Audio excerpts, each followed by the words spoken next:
Jordan690 wants to know, does anyone out there know if and when the new Palm Pre or the Apple iPhone 3rd generation will be out, and if they will be available in England, as I need to upgrade and don't fancy BlackBerry Storm? I don't fancy the Storm either myself, my friend. So this is what I can tell you. The Pre will be available in a GSM version in Europe. It hasn't been, it's been this like, it's confirmed, it's not confirmed, whatever. But there's a GSM version kicking around. Vincent from Splash Gear got a photo of it at Mobile World Congress. And it was a little bit of a PR fiasco for Palm. But anyway, there is going to be a GSM version. I was even told by a Palm person they're trying to launch it before second quarter 2009. And then Palm kind of retracted that and said no information yet. But there will be a version in Europe by the end of 2009 for sure. My bet would be Sprint will launch theirs first, and then the European version will launch a month or two afterwards. And everybody's betting on Vodafone right now. That's not confirmed, but that's what the bet is. So there you go.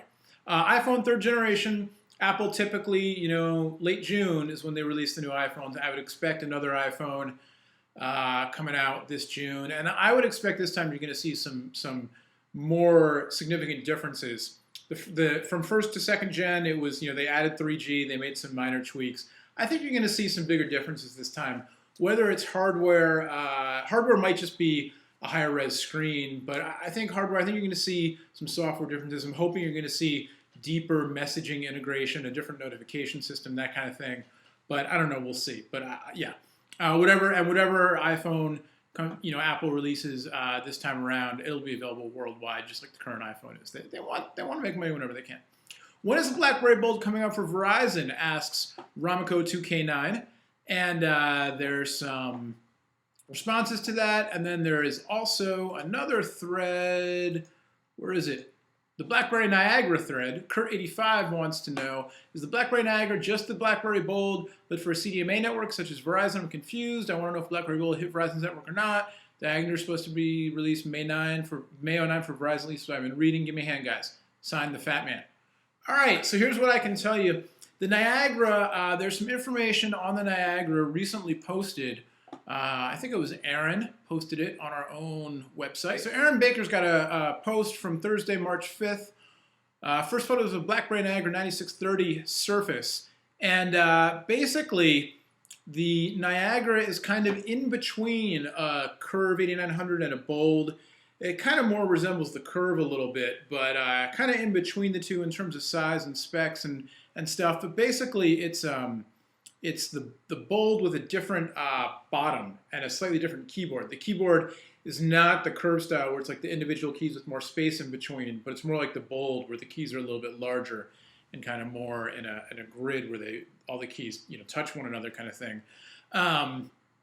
It's going to be CDMA. I think it's going to be on both Sprint and Verizon.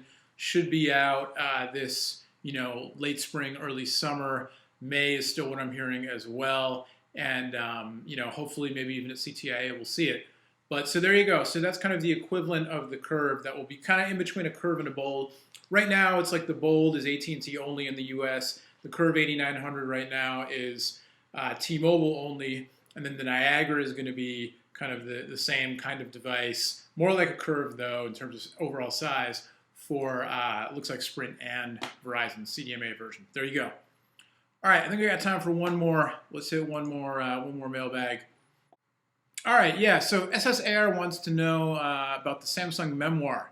I was wondering if one of you guys can give me an update on the Memoir, price, specs, camera. What's the release date? So the Memoir is now out.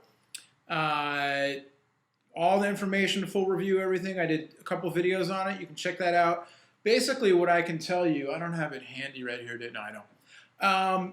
It's an interesting phone, 8-megapixel camera, high-res video capture, 3G, Samsung TouchWiz, all that, full HTML browser, et cetera, et cetera. It's a little bit thick, but that, not that big of a deal. The camera is definitely quite good. I don't think, if you're a big photo buff, I don't think that you're going to give up your regular standalone digital camera and only use the Memoir. I don't think it's quite that good. But it is good. It's definitely better than the Behold was. And a more powerful flash, Xenon flash. Not as powerful as a regular camera. If you hold the Memoir next to a regular camera, you pop both flashes at once, you'll see that your standalone camera, the flash, is much brighter, even though the Memoir is Xenon flash. The photo quality for a camera phone is quite good, but compared to regular cameras, again, in good lighting, it's pretty good. Maybe some of the little fuzzy on the edges, maybe the colors are a little off. There's a lot of digital post-processing that goes on internally, automatically in the camera, but you can do a lot with it. But I think it's interesting because I think as a phone, even though it's a touchscreen phone, I'm not a big fan of the Samsung TouchWiz right now. I think it's a little bit clunky to use. And the touchscreen itself is a little bit, it's better than the previous generation of Samsungs, but still not as good as your other high-end phones. It's $250 on contract from T-Mobile.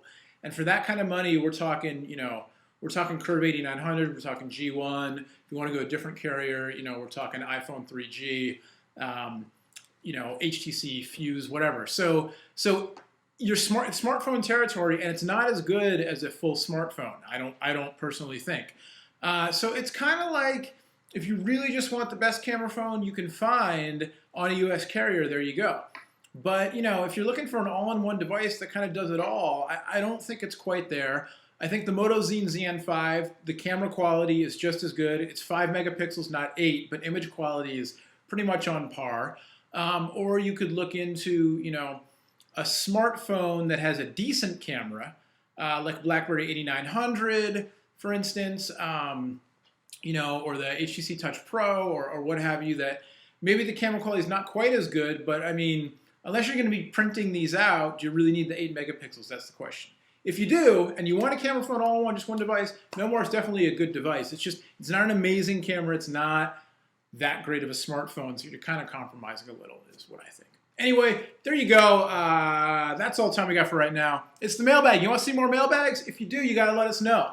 All right, you got to watch them. We look at the views. If they don't get a lot of views, we don't do it again. But if it does, if you want to know, we get a lot of comments, get a lot of emails and stuff. We'll do more mailbags, right? And again, go to the forums, post your questions there. That's the place to get them answered.